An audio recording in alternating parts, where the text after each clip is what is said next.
Imagina un día en el que el destino de toda la civilización occidental pendía de las olas del Mediterráneo. Un día en el que el mayor imperio del mundo conocido envió su flota invencible para aplastar la resistencia cristiana de una vez por todas. Un día en el que un arma revolucionaria cambiaría para siempre el panorama de la guerra naval. Este es el relato de la batalla de Lepanto, librada el 7 de octubre de 1571, y del arma secreta que decidió el destino de millones. Si te gustan las historias fascinantes sobre estrategia militar, innovación tecnológica y momentos decisivos de la historia, suscríbete al canal para no perderte ningún episodio. Para comprender plenamente lo que ocurrió aquel fatídico día en el Golfo de Patras, es necesario remontarse varias décadas atrás y comprender el contexto de un mundo al borde del colapso. El siglo XVI fue una época de extraordinaria transformación, donde los imperios se enfrentaron en batallas que redefinieron fronteras, culturas y el curso mismo de la historia de la humanidad. El Imperio Otomano, bajo el mando del sultán Selim II, se había convertido en la fuerza más temida del mundo conocido. Sus ejércitos conquistaron Constantinopla en 1453, poniendo fin a 1000 años de historia bizantina y abriendo la puerta a una expansión sin precedentes. A partir de ese momento, los otomanos no conocieron límites. Marcharon por Europa del Este, conquistaron Hungría, sitiaron Viena, dominaron el norte de África y transformaron el Mediterráneo en lo que muchos ahora llaman un lago turco. La flota otomana era la personificación del poderío marítimo. Sus galeras, embarcaciones largas y estrechas propulsadas principalmente por remos, se deslizaban por las aguas a una velocidad impresionante. Cada galera transportaba cientos de remeros, muchos de ellos esclavos cristianos capturados en batallas anteriores, condenados a una existencia brutal en las filas inferiores de las naves. Por encima de ellos, soldados de élite, conocidos como genízaros, se preparaban para el combate cuerpo a cuerpo que inevitablemente seguía a cada colisión naval. La estrategia otomana era simple pero devastadoramente efectiva. Sus galeras se dirigían hacia el enemigo utilizando la fuerza de cientos de remos sincronizados. Al impactar, una espuela de bronce en la proa del barco perforaba el casco enemigo mientras los garfios unían las dos naves. Entonces comenzó el verdadero horror. Los genízaros, armados con cimitarras, arcos y arcabuces, invadían las cubiertas enemigas en oleadas implacables. Era una forma de guerra que los otomanos habían perfeccionado durante generaciones, y pocas fuerzas en el mundo podían resistirla. Pero el dominio otomano no se limitaba solo a la superioridad militar. Poseían una maquinaria administrativa extraordinariamente eficiente, capaz de movilizar recursos de 3 continentes. Sus arsenales en Estambul podían construir una galera completa en cuestión de días. Sus rutas comerciales conectaban Asia con Europa, aportando riquezas inimaginables que financiaron expansiones cada vez más ambiciosas. El sultán Selim II, si bien carecía del genio militar de su padre, Solimán el Magnífico, heredó una maquinaria de guerra perfectamente engrasada, ansiosa por nuevas conquistas. Mientras tanto, la Europa cristiana se encontraba en una situación desesperada.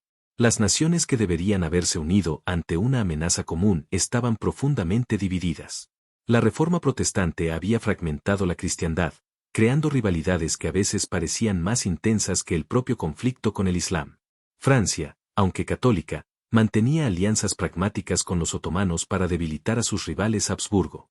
Inglaterra estaba más preocupada por sus propios asuntos internos y la creciente amenaza española que por los acontecimientos en el lejano Mediterráneo. Solo unas pocas potencias permanecieron vigilantes ante el avance otomano. La España de Felipe II, heredera de un imperio donde el sol nunca se ponía, comprendió que su control sobre el Mediterráneo estaba en juego. La República de Venecia, la joya comercial del Adriático, vio cómo sus rutas comerciales se estrangulaban una a una. Los estados pontificios, bajo el Papa Pío V, reconocieron que la propia Roma podía verse amenazada si no se contenía a los otomanos. El detonante del enfrentamiento final llegó con la conquista otomana de Chipre. La isla, que había sido una fortaleza veneciana durante casi un siglo, cayó tras un brutal asedio que duró más de un año. La resistencia veneciana fue heroica, pero inútil. Cuando la capital, Famagusta, finalmente capituló en agosto de 1571, se le prometió un salvoconducto al comandante veneciano Mar Antonio Bragadine. En cambio, fue sometido a torturas inimaginables y finalmente desollado vivo, con su piel rellena de paja y exhibida como trofeo en Estambul. Este acto de crueldad conmocionó a toda Europa y, en última instancia, impulsó una alianza cristiana. El Papa Pío V, hombre de férrea determinación y aguda visión política, trabajó incansablemente para forjar una alianza aparentemente imposible. Necesitaba unir a Venecia, que había perdido Chipre y clamaba venganza, con España, que consideraba a los venecianos como competidores comerciales incómodos. Necesitaba incluir a los estados pontificios, Génova, Saboya, las órdenes de Malta y los caballeros de San Esteban. Cada una de estas potencias tenía sus propias agendas, intereses y desconfianza mutua. Mediante una combinación de hábil diplomacia, fervientes llamamientos religiosos y promesas de beneficios materiales, el Papa logró lo que muchos consideraban imposible. En mayo de 1571, nació la Santa Liga. Una coalición de estados cristianos se comprometió a detener el avance otomano. Los términos de la alianza especificaban que cada miembro aportaría barcos, hombres y recursos. España aportaría la mayor parte de la flota y la financiación. Venecia aportaría su inigualable experiencia naval, y el Papa serviría de mediador y fuerza unificadora espiritual. Para comandar esta armada cristiana, se eligió a un joven, pero ya rodeado de un aura de leyenda. Don Juan de Austria tenía solo 24 años, pero su nombre ya se mencionaba con reverencia en toda Europa. Hijo ilegítimo del emperador Carlos I y hermanastro del rey Felipe II de España, Don Juan creció alejado de las cortes, protegido de las intrigas políticas hasta que su hermano finalmente lo reconoció y lo llevó al centro del poder.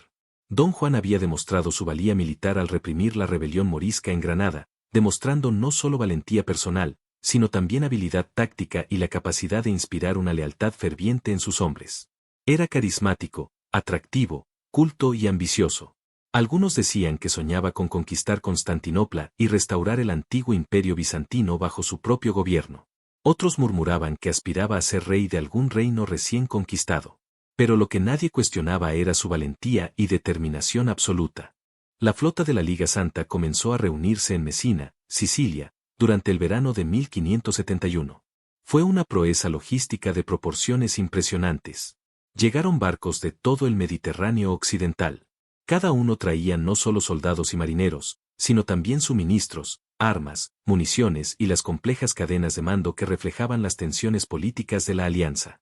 Había galeras venecianas, elegantes y veloces, pintadas con los colores de la República de San Marcos. Había galeones españoles, más grandes y mejor armados. Había barcos de Génova, los estados pontificios, Malta y docenas de otros principados más pequeños. Entre estos barcos había algo nuevo, algo que pocos habían visto antes y que la mayoría de los comandantes veteranos veían con profundo escepticismo. Se trataba de las galeasas, buques que representaban una evolución radical en el diseño naval. Mientras que las galeras tradicionales eran bajas, estrechas y dependían principalmente de su velocidad y maniobrabilidad, las galeasas eran verdaderos monstruos del mar. Eran más grandes, más altas, con imponentes casetas de proa y popa, y llevaban una cantidad de artillería imposible de llevar en una galera convencional. Los venecianos, siempre los innovadores navales más audaces del Mediterráneo, desarrollaron este concepto tras décadas de experimentación. Una galeasa típica medía más de 40 metros de eslora y desplazaba varios cientos de toneladas. Su casco estaba reforzado para soportar el peso y el retroceso de docenas de cañones. En la proa, montaba piezas de artillería pesada capaces de disparar proyectiles de 20 kilogramos o más a distancias considerables. A su lado, filas de cañones más pequeños creaban un campo de tiro devastador. Pero la verdadera revolución residía no solo en el número de cañones, sino en la filosofía de combate que representaban. Durante siglos, la guerra naval mediterránea había sido esencialmente una batalla de infantería librada en plataformas flotantes. El objetivo era acercarse, abordar y entablar combate cuerpo a cuerpo. La artillería existía, pero se consideraba principalmente un apoyo para la maniobra de abordaje, no como el arma decisiva en sí misma. Las galeasas proponían algo radicalmente diferente: destruir al enemigo a distancia incluso antes de que pudiera acercarse lo suficiente para abordar. Esta idea encontró considerable resistencia. Los comandantes veteranos que habían pasado décadas perfeccionando el arte de la guerra de galeras consideraban las galeasas una torpe aberración. Eran lentas, difíciles de maniobrar y dependían del viento para un movimiento efectivo en una batalla que se decidiría por la velocidad y la agilidad. Los escépticos argumentaban que estas fortalezas flotantes serían más un obstáculo que una ventaja. Algunos incluso sugirieron que serían blancos fáciles, demasiado grandes para perder, demasiado lentas para escapar. Don Juan de Austria, sin embargo, vio algo diferente. Reconoció que, si bien las galeasas no podían perseguir al enemigo, si podían formar puntos de anclaje en una línea de batalla, creando zonas de aniquilación imposibles para cualquier galera que intentara avanzar. Decidió incorporar 6 galeazas venecianas a su formación de batalla. Una decisión que resultaría absolutamente crucial. Mientras la flota cristiana se preparaba en Mesina, al otro lado del Mediterráneo, otra fuerza impresionante se movilizaba. Mesim Sade Ali Pasha, almirante supremo de la flota otomana, había recibido órdenes directas del sultán, destruir la flota cristiana de una vez por todas y allanar el camino para la invasión del sur de Italia. Ali Pasha era un comandante experimentado y respetado, uno de los pocos almirantes que había sobrevivido a las frecuentes purgas de la corte otomana. Comandaba una flota de casi 300 galeras, cada una tripulada por veteranos combatientes y esclavos, acostumbrados al brutal ritmo de los remos. La confianza otomana rayaba en la arrogancia. Habían derrotado repetidamente a las flotas cristianas durante las décadas anteriores. Su victoria más reciente en Chipre había sido total y aplastante. Creían, con aparente razón, que la flota de la Liga Santa sería simplemente una adición más a su larga lista de conquistas. Algunos comandantes otomanos ya discutían abiertamente qué harían tras la victoria, qué ciudades italianas saquearían primero y cuánto territorio podría incorporarse al imperio. En septiembre de 1571, la flota de la Liga Santa finalmente zarpó de Mesina. Fue un espectáculo espectacular que habría asombrado a cualquier observador. Más de 200 galeras y galeones navegaban en formación, con sus coloridas velas creando una alfombra multicolor sobre las azules aguas del Mediterráneo. Estandartes religiosos ondeaban en cada mástil. Cruces doradas brillaban al sol, y el sonido de tambores y órdenes resonaba en las olas. A bordo de estas embarcaciones viajaban más de 80.000 hombres, incluyendo algunos de los soldados más aguerridos de Europa. Entre estos soldados se encontraba Miguel de Cervantes, el futuro autor de Don Quijote, entonces un joven soldado raso que servía en una compañía española. El día de la batalla, enfermo de fiebre, se negó a permanecer bajo cubierta, insistiendo en luchar a pesar de su debilitado estado. Su valentía le costaría caro. Recibiría 3 heridas de arcabuz, una de las cuales le dejaría la mano izquierda paralizada permanentemente, pero sobreviviría para escribir sobre aquel glorioso día. La flota navegó hacia el este por el Adriático, en busca de la flota otomana.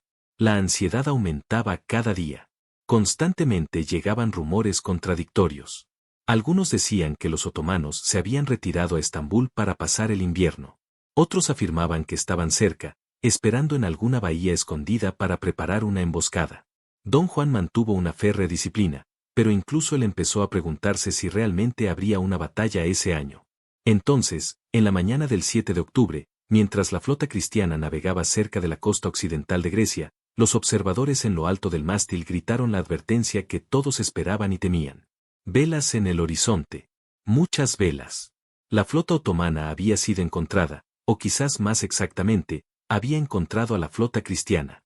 El enfrentamiento que decidiría el destino del Mediterráneo estaba a punto de comenzar. Las dos flotas se avistaron al amanecer cerca de la desembocadura del Golfo de Patras, cerca de la ciudad de Lepanto. El paisaje era apropiadamente dramático. Las montañas de Grecia se alzaban majestuosas al norte, con sus laderas aún envueltas en la niebla matutina. El mar estaba relativamente en calma, con solo una suave brisa del oeste. Estas serían las condiciones ideales para una batalla de galeras donde la maniobra y la velocidad marcarían la diferencia. Don Juan convocó de inmediato a sus altos comandantes para una conferencia de guerra final. La tensión reinaba, no solo por la inminente confrontación, sino también porque los comandantes venecianos y españoles aún albergaban desconfianza mutua. Los venecianos, que habían perdido Chipre y a miles de sus ciudadanos, deseaban una venganza inmediata y total. Los españoles, más cautelosos, recordaban que preservar la flota era tan importante como ganar la batalla.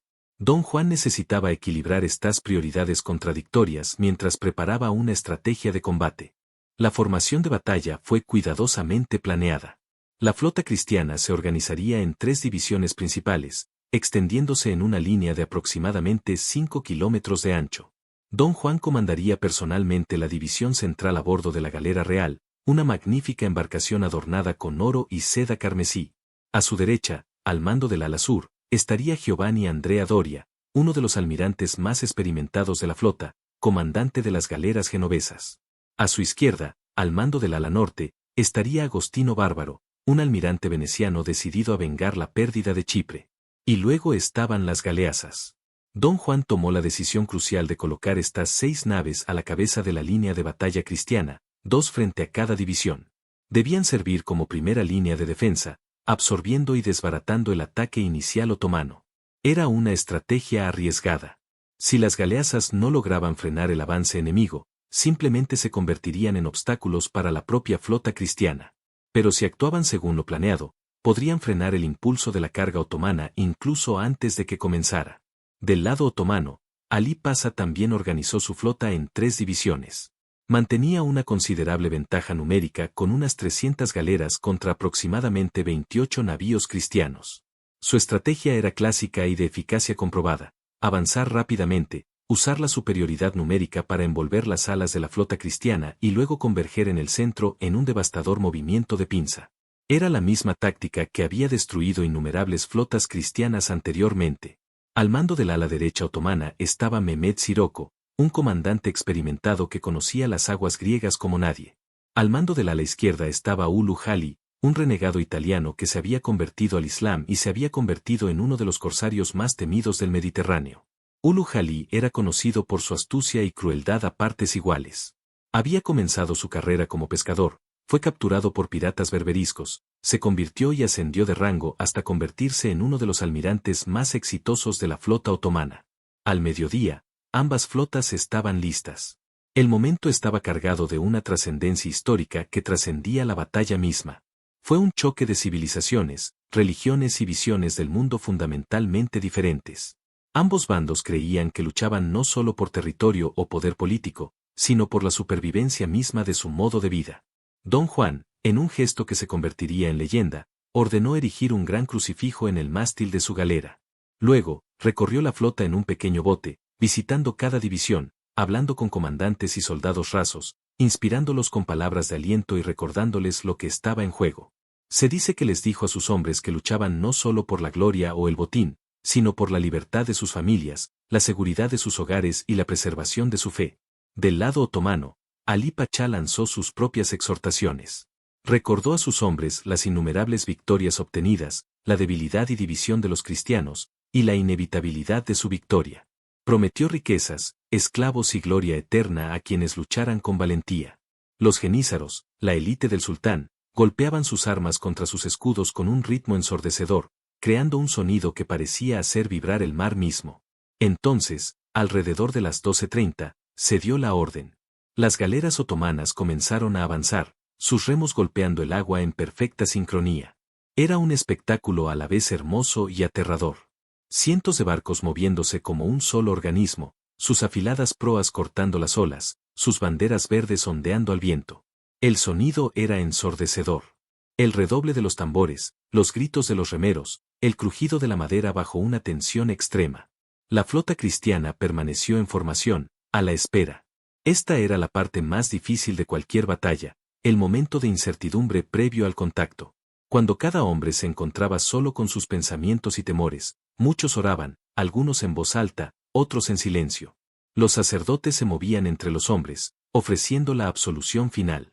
Los comandantes revisaron sus armas por enésima vez. Y entonces, cuando las galeras otomanas de la vanguardia alcanzaron unos 1000 m, las galeazas abrieron fuego. El efecto fue devastador y completamente inesperado para los otomanos. Los pesados cañones de la proa de las galeazas dispararon casi simultáneamente, creando una pared de fuego y humo. Proyectiles de hierro de 20 kilogramos volaron por los aires a velocidades aterradoras, impactando a las galeras otomanas que encabezaban el ataque. Lo que siguió fue una carnicería. La bala de cañón que impactó contra una galera repleta de hombres no solo atravesó el casco, sino que continuó su trayectoria a través de filas enteras de soldados y remeros, convirtiendo la carne y los huesos en una niebla roja. Las astillas de madera se convirtieron en proyectiles secundarios tan letales como la propia bala. Los remos fueron arrancados, arrojando a sus operadores por la borda o aplastándolos contra la orilla. En cuestión de minutos, varias galeras otomanas en la vanguardia se transformaron en restos flotantes. El impacto psicológico fue tan devastador como el físico. Los otomanos esperaban una batalla al estilo tradicional. Planeaban acercarse rápidamente al tablero y ganar mediante un combate cuerpo a cuerpo superior. Nadie estaba preparado para este tipo de fuego de artillería concentrado. Las galeras al frente de la formación intentaron evadir, creando confusión en las filas que se encontraban detrás. La formación otomana, que debería haber sido una poderosa lanza que perforara el centro cristiano, comenzó a fragmentarse incluso antes de que comenzara el combate. Pero los otomanos eran guerreros veteranos. No se rendirían fácilmente. Se reagruparon y continuaron su avance, acelerando sus galeras al máximo, intentando superar a las galeazas antes de que pudieran recargar y disparar de nuevo. Fue una carrera desesperada, y muchos lo lograron. Las galeazas, a pesar de toda su potencia de fuego, tardaban en recargarse y tenían un campo de tiro limitado. Decenas de galeras otomanas los adelantaron y se estrellaron contra la línea principal cristiana. El choque fue titánico. La madera chocaba con la madera con un estruendo que se oía a kilómetros de distancia. Las espuelas perforaban los cascos, los garfios sujetaban las embarcaciones, y miles de hombres se lanzaron a un combate mortal. En el centro de la línea, la galera de Don Juan chocó directamente con la galera de Alí Pachá.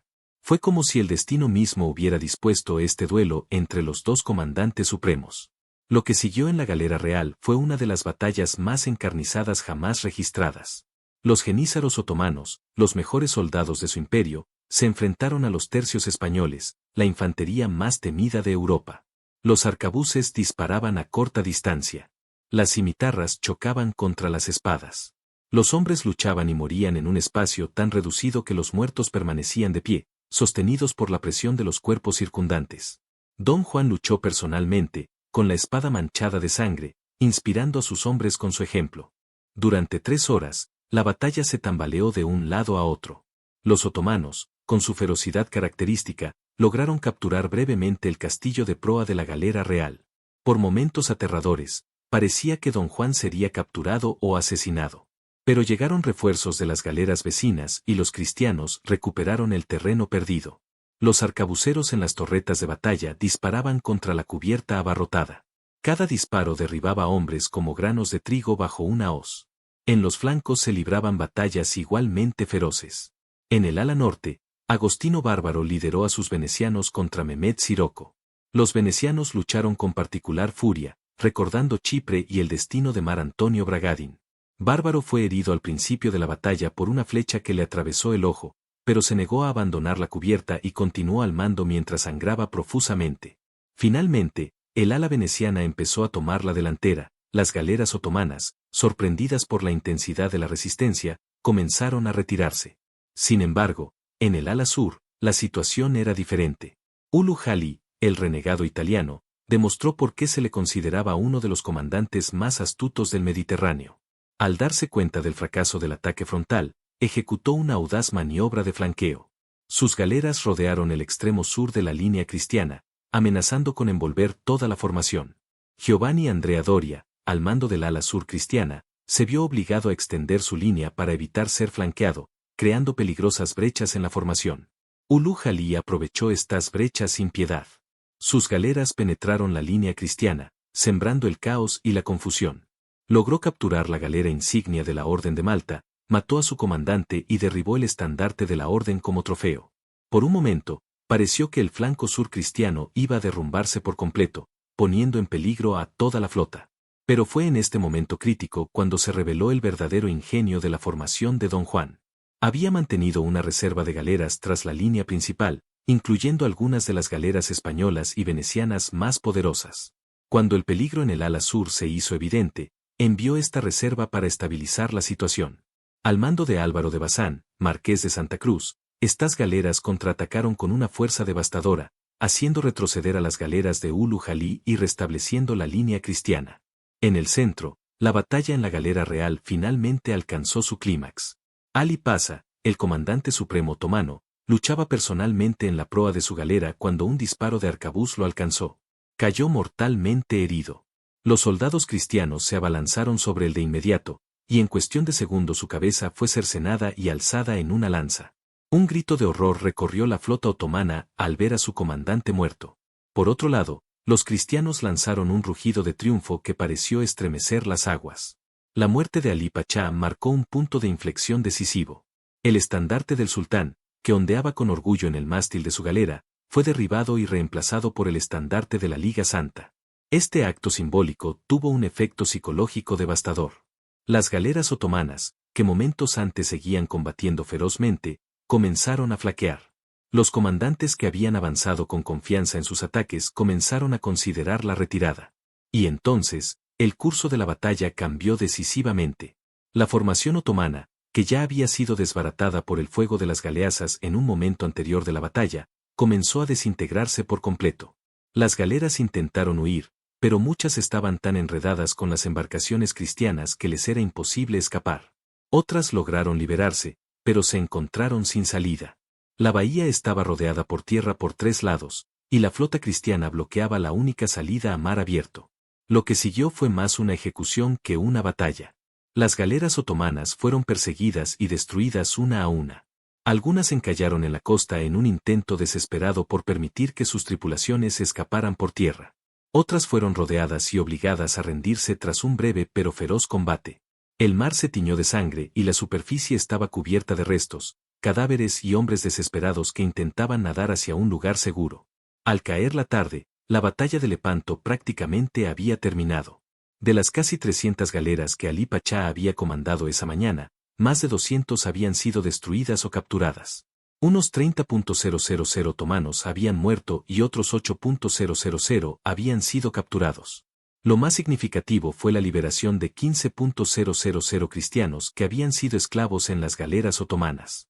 Muchos de ellos, encadenados a los remos durante años o incluso décadas. Las pérdidas cristianas, aunque significativas, fueron mucho menores, unos 8.000 muertos y quizás el doble de heridos. Se perdieron 13 galeras.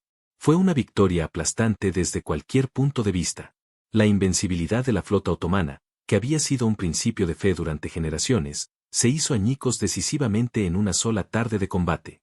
Al ponerse el sol sobre el Golfo de Patras, iluminando los restos flotantes con una luz dorada y roja, don Juan recorrió el campo de batalla. Visitó a los heridos, consoló a los moribundos y dio las gracias a los supervivientes. La magnitud de lo logrado comenzaba a hacerse evidente. Esta no era una simple victoria naval más. Era un punto de inflexión histórico. El arma secreta que había sido crucial para esta victoria ahora era evidente para todos. No se trataba solo de las galeazas en sí, aunque su importancia era innegable. Era el concepto revolucionario que representaban, el poder de la artillería naval como arma decisiva, no solo como apoyo para las tácticas de abordaje. Las 6 galeazas venecianas habían cambiado radicalmente la dinámica de la batalla desde los primeros minutos. Su fuego concentrado había destruido o dañado docenas de galeras otomanas antes de que pudieran siquiera entrar en combate cuerpo a cuerpo. Y lo que es más importante, habían roto el impulso psicológico del ataque otomano. Los comandantes turcos, acostumbrados a correr hacia las líneas enemigas, se encontraron navegando a través de un campo de destrucción antes incluso de alcanzar sus objetivos. Esta perturbación inicial creó la vacilación y la confusión que permitieron a la flota cristiana obtener la ventaja inicial. Pero la historia del arma secreta de Lepanto va mucho más allá de las propias galeazas. También se relaciona con la transformación más amplia de la guerra naval que se estaba produciendo en ese momento histórico. Durante siglos, el combate marítimo en el Mediterráneo había sido esencialmente una extensión de la guerra terrestre, con los barcos sirviendo como plataformas de transporte para los soldados que luego luchaban en combate cuerpo a cuerpo. La verdadera innovación en Lepanto fue el reconocimiento de que el propio barco, armado con potente artillería, podía ser el arma decisiva. Esta transformación no se produjo de la noche a la mañana. Los venecianos habían experimentado con la artillería naval durante décadas, probando diferentes configuraciones, distintos calibres de cañones y diferentes disposiciones de las plataformas de tiro. Las galeazas que combatieron en Lepanto fueron el resultado de generaciones de refinamiento técnico y pensamiento estratégico. Representaron una inversión masiva no solo en recursos materiales, sino también en una nueva doctrina naval. La tripulación de una galeaza era fundamentalmente diferente a la de una galera tradicional. Mientras que una galera requería cientos de remeros y relativamente pocos artilleros, una galeaza invertía esta proporción. Requería artilleros entrenados, capaces de operar cañones complejos en las caóticas condiciones del combate. Requería oficiales que comprendieran balística, alcance, tipo de munición y tiempo de recarga. Era un nuevo tipo de guerra naval que requería un nuevo tipo de marinero. Los otomanos, a pesar de toda su destreza militar, habían tardado más en adoptar estas innovaciones. Su tradición naval estaba profundamente arraigada en las tácticas de galeras, y estas tácticas habían funcionado magníficamente durante generaciones. ¿Para qué cambiar una fórmula ganadora? Esta reticencia a innovar, esta confianza en métodos de eficacia comprobada, les costó caro en Lepanto. En las semanas posteriores a la batalla, mientras la flota de la Liga Santa se reagrupaba y reparaba los daños, la magnitud de la victoria comenzó a asimilarse. Mensajeros recorrieron Europa con noticias que parecían demasiado buenas para ser ciertas. La invencible flota otomana había sido aniquilada. El avance islámico en el Mediterráneo se había detenido. La cristiandad había obtenido su mayor victoria naval en generaciones. La celebración fue explosiva. Las campanas de las iglesias repicaron en todas las ciudades cristianas. Las procesiones de acción de gracias llenaron las calles. El Papa Pío V, quien había trabajado incansablemente para forjar la Santa Liga, se arrodilló en oración al recibir la noticia. Atribuyó la victoria a la intercesión divina y estableció el 7 de octubre como la festividad de Nuestra Señora del Rosario en conmemoración en Venecia. La celebración se prolongó durante días, con fuegos artificiales iluminando el cielo nocturno y vino fluyendo libremente en las plazas. Don Juan de Austria se convirtió instantáneamente en el héroe más célebre de Europa. A los 24 años, había comandado la mayor victoria naval del siglo. Los poetas compusieron versos en su honor. Los artistas pintaron su retrato. Las mujeres de toda la cristiandad suspiraban por este joven guerrero apuesto y victorioso. Él mismo parecía destinado a cosas aún mayores, tal vez incluso a la conquista de Constantinopla con la que tanto soñaban. Pero la historia, como suele ocurrir, tomó un rumbo diferente al esperado.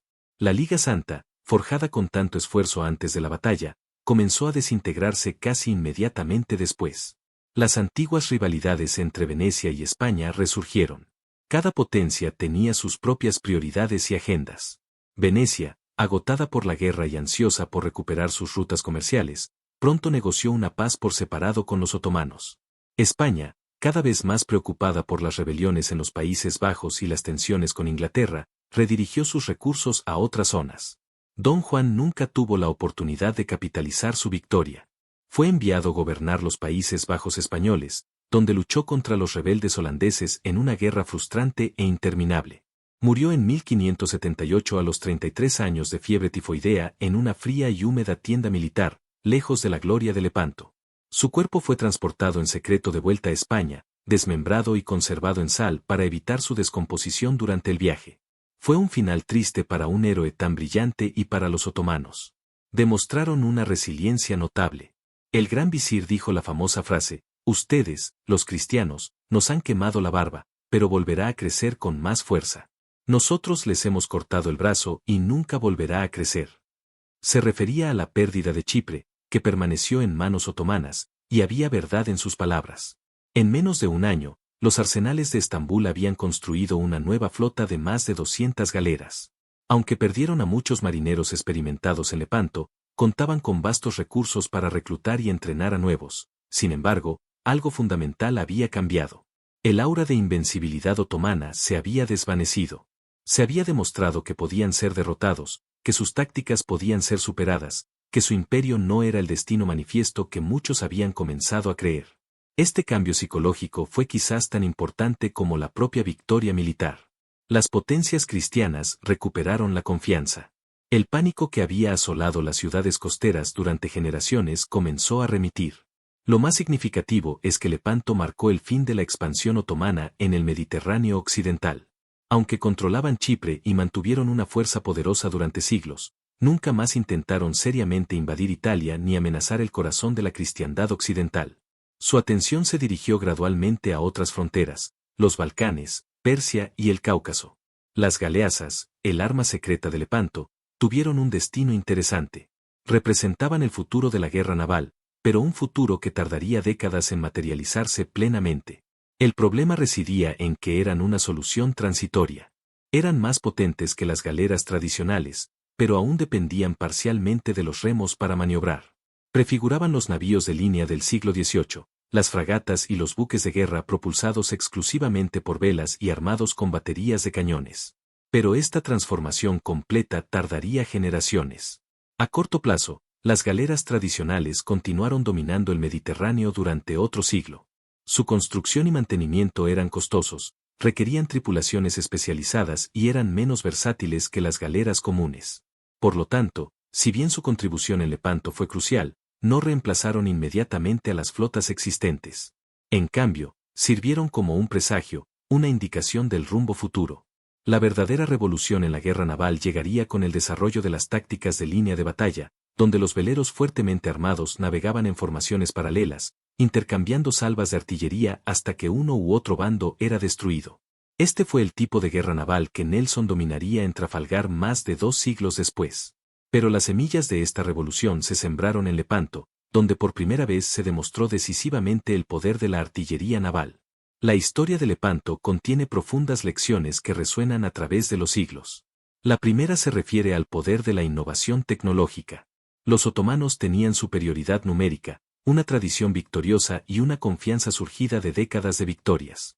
Pero ante una nueva tecnología que no habían previsto y para la que no estaban preparados, su ventaja se desvaneció.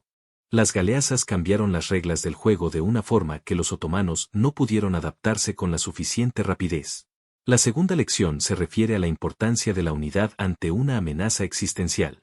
La Santa Liga era una alianza improbable de estados que normalmente eran rivales o incluso enemigos.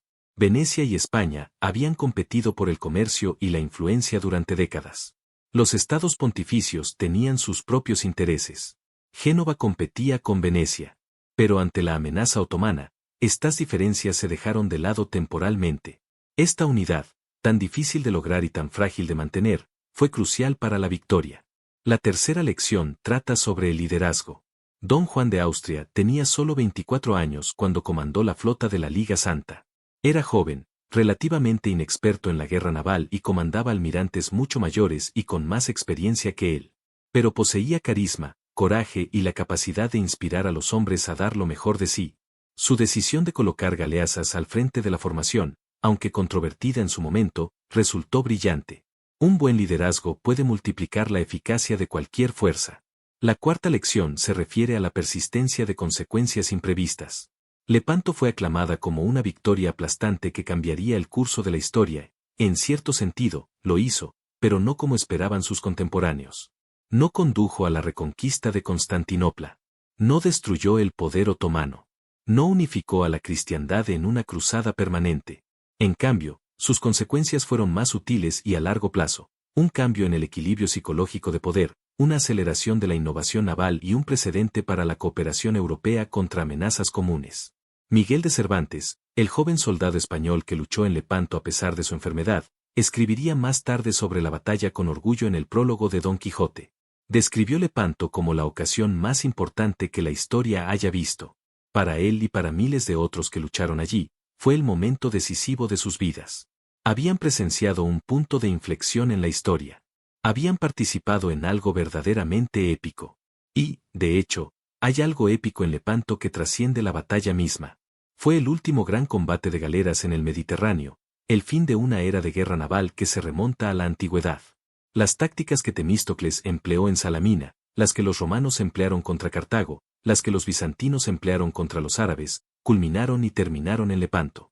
Después de eso, vendría una nueva era de guerra naval con navíos de línea y artillería pesada, con tácticas completamente diferentes.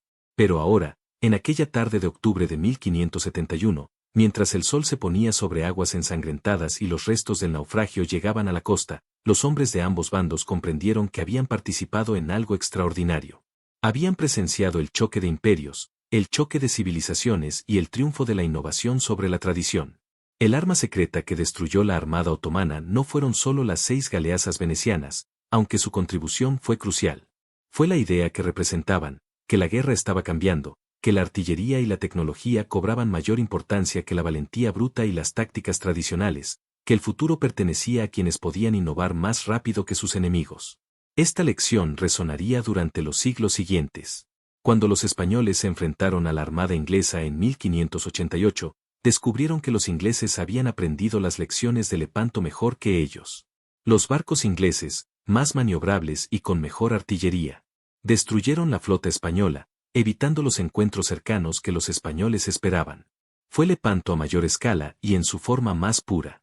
Cuando Nelson derrotó a las flotas francesa y española en Trafalgar en 1805, Utilizó principios que se remontaban a Lepanto, artillería superior, formaciones innovadoras y el coraje de romper con las tácticas convencionales. Cuando los buques de guerra a vapor reemplazaron a los veleros en el siglo XIX, cuando los torpedos y submarinos revolucionaron la guerra naval en el siglo XX, cuando los portaaviones se volvieron decisivos en la Segunda Guerra Mundial, cada una de estas revoluciones reflejó el principio fundamental demostrado en Lepanto. La innovación tecnológica puede superar las ventajas numéricas y tradicionales. Hoy, más de 450 años después de Lepanto, vivimos en un mundo moldeado en parte por esa confrontación lejana. El equilibrio entre Europa y el Imperio Otomano que surgió después de Lepanto, influyó en siglos de historia posterior. La confianza europea restaurada por la victoria contribuyó a la era de la exploración y la subsiguiente dominación mundial europea. Los otomanos, aunque mantuvieron su poder durante siglos, nunca volvieron a ser una amenaza seria para Europa occidental.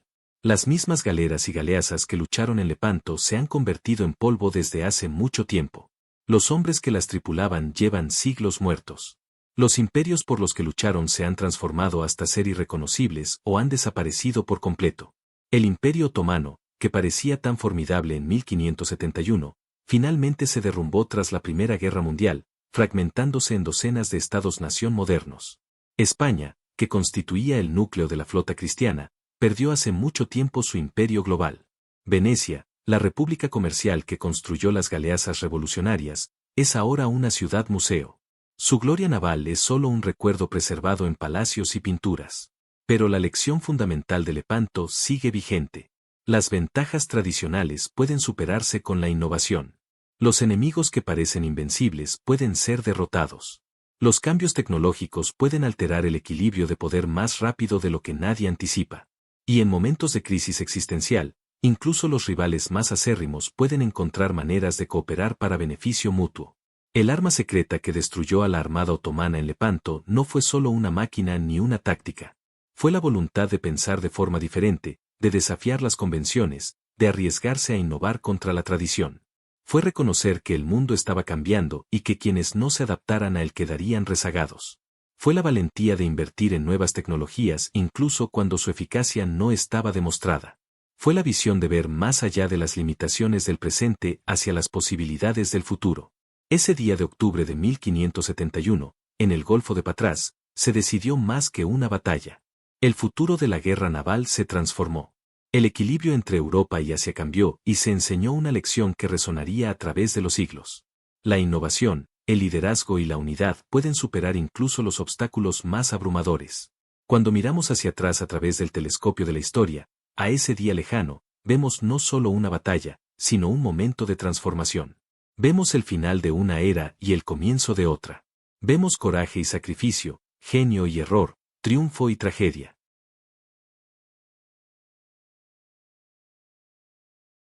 Vemos a la humanidad en su máxima expresión, luchando no solo por territorio o poder, sino por visiones fundamentales de cómo debería ser el mundo. Y en el centro de todo, vemos esas 6 galeazas venecianas, monstruosas y revolucionarias. Sus filas de cañones escupiendo fuego y muerte, rompiendo formaciones que se habían mantenido inalteradas durante siglos, demostrando que el futuro siempre pertenece a aquellos lo suficientemente valientes como para aceptar el cambio. Esta es la historia de la batalla de Lepanto y el arma secreta que destruyó a la armada otomana. Es una historia de innovación por encima de la tradición, de valentía por encima de la cantidad, de visión por encima de la complacencia. Es una historia que nos recuerda que ninguna ventaja es permanente, ningún imperio eterno, y que la única constante en la historia es el cambio. Y es una historia que nos enseña que quienes forjan el futuro son quienes están dispuestos a arriesgar el presente en nombre de una nueva visión. Las olas que rompieron en las orillas del Golfo de Patras aquel día ya no existen. Pero sus ecos resuenan a través de los siglos, recordándonos que los momentos de transformación son posibles, que la historia puede cambiar en un solo día y que lo que parecía imposible por la mañana puede hacerse realidad al atardecer. Para quienes lucharon ese día, sin embargo, la victoria tuvo una dimensión adicional. Don Juan de Austria, al alzar el crucifijo al mástil de su galera antes de la batalla, reconoció algo que sus hombres comprendían profundamente: luchaban no solo con estrategia y armas, sino con fe. Cuando los soldados cristianos rezaban en cubierta antes del enfrentamiento, cuando los sacerdotes ofrecían la absolución final, cuando el Papa Pío V se arrodillaba al recibir la noticia de la victoria, todos reconocieron una verdad fundamental de su época y sus creencias. La victoria en Lepanto se atribuyó no solo al genio militar ni a la superioridad tecnológica, sino a la divina providencia. Los comandantes cristianos creían que Dios había guiado sus manos, fortalecido sus corazones y bendecido sus armas. Esta fe, esta convicción absoluta de que luchaban por algo superior a ellos mismos, les otorgaba una fuerza que trascendía lo meramente material. Era una fuerza que provenía de la certeza de un propósito, de la unidad en torno a valores compartidos, de la creencia de que servían a una causa justa ante la mirada de Dios. Sea cual sea nuestra perspectiva moderna sobre aquellos lejanos acontecimientos, no podemos comprender plenamente Lepanto sin reconocer esta dimensión espiritual. Para los hombres que lucharon y murieron ese día, para las familias que oraron por su seguridad, para las ciudades que celebraron la victoria con procesiones religiosas, Lepanto fue más que una batalla naval. Fue un momento en el que creyeron que Dios había intervenido en la historia de la humanidad, preservando al cristianismo de una amenaza existencial. Esta es la lección inmortal de Lepanto, preservada para siempre en la memoria de la humanidad. Que la valentía, la innovación y la fe pueden, juntas, superar incluso los obstáculos más insalvables.